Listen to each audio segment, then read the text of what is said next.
Good morning, everybody. It's Monday, December 23rd. It is 5:23 a.m. Central Time. Grain markets are higher this morning. March corn futures up 1.25 at 447.5. January soybeans up 2 cents at 967.5. March Chicago wheat up 4.75 at 537.75.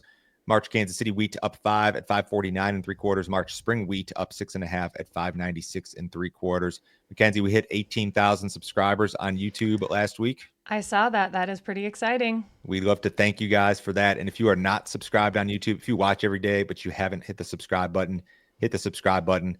We appreciate you. If you're listening on the Apple Podcast app in particular, do us a favor and leave us a quick review. It'll really help us out. All right, let's get into the news. We had some government shutdown news late last week. Let's start there. We sure did. A government shutdown was avoided over the weekend. On Saturday, President Joe Biden signed a stopgap spending bill that will fund the government through mid-March. The legislation includes a one-year extension of the 2018 Farm Bill, along with an additional $10 billion in economic aid for farmers. The bill excludes a provision from an earlier version that would have allowed for the nationwide year-round sale of E15 fuel. The bill also excluded President-elect Donald Trump's request to increase the nation's borrowing limit before he takes office. Republicans, however, promised to raise the debt ceiling and cut spending next year. The direct payments are a done deal. It's going to happen. $10 billion in direct payments due within 90 days. Broken down by crop per acre, corn growers are going to see $43.80 per acre. Soybean growers are going to see $30.61 per acre. Wheat growers, $31.80 per acre, and the list goes on here. Premium subs, you've got all the relevant links in the email this morning. So this is due within 90 days. You're going to see it by end of February, I guess, maybe a little bit later than that potentially. The implications here, I'm honestly sick of talking about this. We've let off with it every day. I'm glad I don't know that I'm glad that they did it, but I'm glad that the story is now a sealed deal and we can move on from this. But in any case, what are the implications? Farmers are going to have some more money. So one of the things I wrote down was cash rent and land values. Maybe cash rents remain a little bit stickier because the farmer's got a couple extra bucks in his pocket. Maybe land values remain a little bit stickier. This is probably a good thing for retailers, equipment dealers, seed, fertilizer. A lot of these industries that are related to farming have had a tough time. And maybe with the farmer has a few extra bucks in his pocket, maybe this is good for them. Certainly good for the bankers. We know that Farm Credit was one of the big lobbyists kind of pushing for all of this because they want their money back, of course. So for ag bankers, this is probably welcome. When it comes to the production side or farming in general, does it mean that maybe farmers don't skimp on inputs as much in 2025? Does it mean that corn acres in 2025 increase a little bit more than perhaps they would have? Corn looks a little bit better on the budgets, but it's expensive to plant. And maybe this means guys push corn a little bit more. I don't know. I don't know exactly what this means because it means something different for everybody, depending on the size of your farm, depending on your financial situation, depending on your budgets. There are, of course, payment caps that have been discussed. There's a lot of details to this. Let me know what you guys think. Drop a comment in the YouTube video here. I don't have an opinion on this. As I've said before, I'm an outsider. I don't really have the right to have an opinion. I'm just telling you what happens. So if you guys have a real strong opinion, and I'm sure that you do, drop it in the YouTube comments. Oh, we had, this will be our quick advertisement today. Paul Neefer had all the info on this in our premium video last week, refined payment info plus mailbag. So Paul discussed all of the payment info, all the caps, all the stipulations, and then we answered a bunch of questions that came in from premium subscribers. We'll probably do this one more time with Paul at some point. If you want to see the premium stuff, guys, go to standardgrain.com. You can sign up this morning. It's a $50 per month subscription. Cancel at any time, no other fee, no other obligation. Nobody will try to sell you anything else. You'll get 2 emails per day. Our 5 a.m. email includes everything: headlines, graphics, cash grain marketing, recommendations, videos. Our 10 a.m. email is that day's premium video. We'll have another one out today. Give that deal a shot, guys. Argentina's forecast is dry. Weighted by production, the country's soybean areas are slated to see less than half of their normal rainfall over the next 2 weeks. While this morning's forecast is slightly wetter than Friday's, the drier trend remains intact.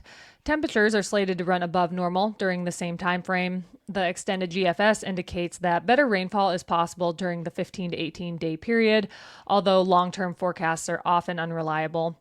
Argentina is projected to account for only 12% of global soybean production this year, but is projected to account for 37% of soybean meal exports.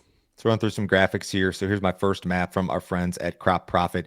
Argentina, soybean country, over the next 2 weeks, weighted by production, is only going to see 43% of its normal rainfall, so much drier than normal. When you go to this 15 to 28 day, which I would say is unreliable at best in any circumstance, yeah, a little bit more closer to normal, 97% of normal rainfall expected for the soybean crop. I don't know that I'd read too much into that extended forecast.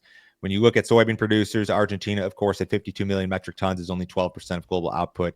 But as far as meal production and maybe more importantly, exports, Argentina is projected to be the world's top soybean meal exporter. They're going to account for 37% of meal exports if that 52 million metric ton crop is realized. And maybe that's in question now with the drier conditions. It's no coincidence that Argentina has turned dry and the soybean meal market has rallied and rallied sharply. Friday was a big day for the meal market. We were higher again overnight and kind of back to just slightly higher to mix this morning. A meal rally is a real rally, is something that you'll hear the old timers say. And the reason that they say that is because when you crush a bushel of soybeans, the output is something like this. It yields about 44 pounds of meal and only 11 pounds of oil. So meal is kind of the bigger deal when it comes to the product markets. So if you see a continued rally in meal, it could mean some continued, I'm not going to call this strength in the soybean market, but maybe we can avoid a total collapse in the soybean market, which would be nice, certainly. President-elect Donald Trump is planning to repeal the Inflation Reduction Act. The Biden administration passed the IRA back in August 2022 to provide about $400 billion in new spending, tax cuts, and credits to expand green energy in America. The bill includes $8.6 billion in new low-carbon vehicle and aviation fuel credits, as well as extensions for biodiesel and other renewable fuel credits. Experts worry that 45Z tax credits could be lost if the IRA is rolled back and if the Biden administration doesn't finalize guidelines for the credits before leaving office. The IRA also provides $16.7 billion to support farming practices that improve soil carbon, reduce nitrogen loss, and cut emissions. Repealing the bill would likely require an act of Congress.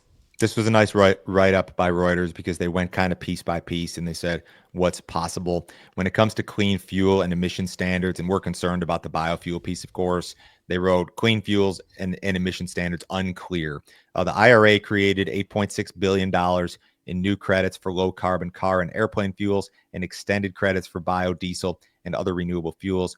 Aviation officials fear that the rollback of green jet fuel credits and the Biden administration has yet to finalize the rules for the credits and may not before Trump takes office on January 20th. So I think people think that maybe some of this is at risk, but again, it's unclear. So this is going to be a story that we're probably going to have to follow for a little while here.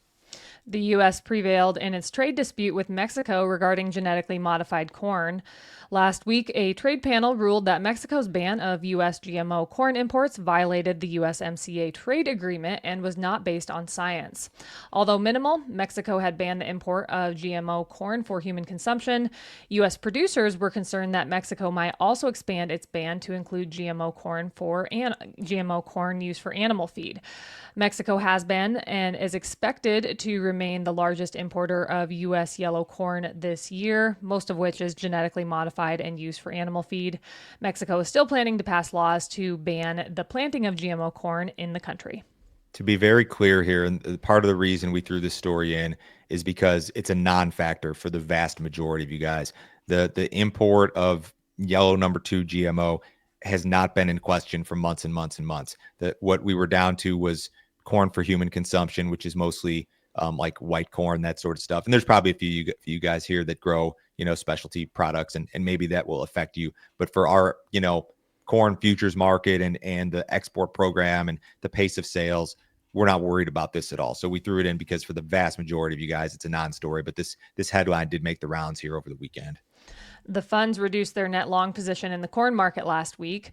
CFTC released weekly commitment of traders data on Friday. As of Tuesday, December 17th, large money managers were net sellers of 8,000 contracts of corn. Funds were also net sellers of 26,000 contracts of soybeans and 23,000 contracts of SRW wheat on the week. Very neutral when you combine all the positions, corn, soybeans, SRW, wheat. It's damn close to flat. Net long 9,000 contracts. I guess the net long in the corn market is interesting. Certainly a story there. The demand's improved a lot. Ethanol production's been great. Exports have been great. The position in soybeans is not consequential at all. This is a pretty, just generally speaking, a neutral stance across the grain complex right now. Friday's cattle on feed report indicated that the number of cattle on feed remains high. Cattle on feed as of December 1st were reported at 12 million head.